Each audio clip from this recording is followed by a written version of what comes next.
They gave me drugs. You took my drugs? Yes. But hi, my name is Pettway. That's my last name. I use they them pronouns. I'm non-binary. I'm from Chicago.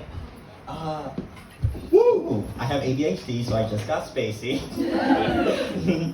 I'm from Chicago. And Diana mentioned that I am on TikTok. My username is will.is.petty, and I thought that this would be a great time to give a few examples of why that is so.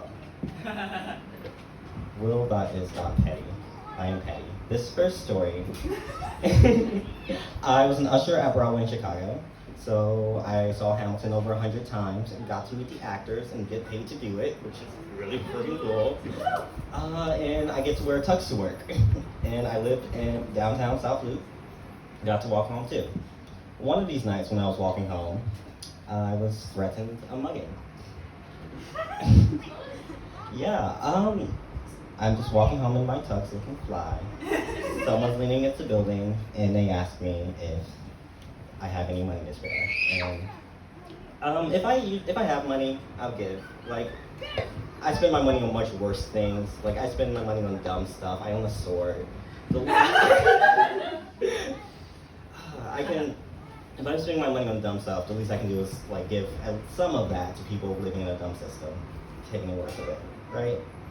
So this man who threatened a mugging, I didn't mind it. When I said no, he gestured towards his pocket and like moved closer to me, stepped in front of my path. I'm stressed, like damn it. And I panic. I have an acting degree, and I'm like, hey, I'm just trying to get home. I'm coming from work. I'm tired. These are all true statements. I'm trying to see my family. I don't live with them, but I look 12. I'm trying to like use all the cards I have, and I give his story, and he looks me in the eye, and he's like, "Are you lying to me?" No. Well, if you're lying to me, you're going to hell. You're trying to mug me. You cannot take the moral high ground. I had to quit while I had and like walk away. The second time I was really high, and like I didn't do drugs until like second semester of college. Like I was adamantly against drugs, and I didn't really have the chance to say no to drugs because in high school when they were bullying me, they just never mentioned that they were doing it. I'm just unaware that it was happening. It was never an option. So in college, I went wild, and my friend from New Orleans had weed that slapped.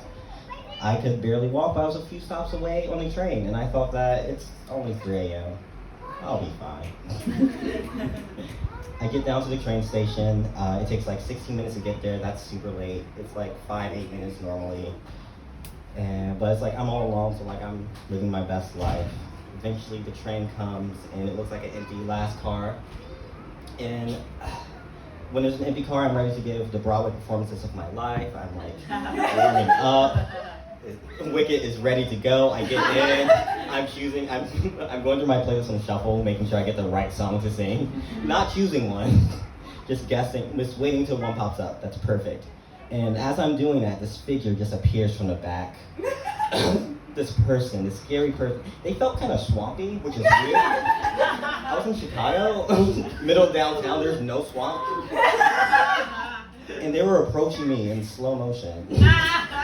I'm happy the door stayed open a little bit longer than they should have, because I just bounced out and that's when they closed. And this figure, like, was mad at me for some reason. I don't know, I was just high. A high 12-year-old trying to go home. But after I got out, he's just glaring at me through the train car as it pulls away. So I wave. Gonna give me this time. Try again. See you later. Then I ordered a Lyft and went home. Third story of why I'm petty, and the last story. They're right. What is the last story? Oh, I remember, and this is kind of silly because I just wanted to thank Diane for inviting me. I don't have a third story because I'm petty. Thank you very much. All right! Thank you so much for coming. I was face, by the way.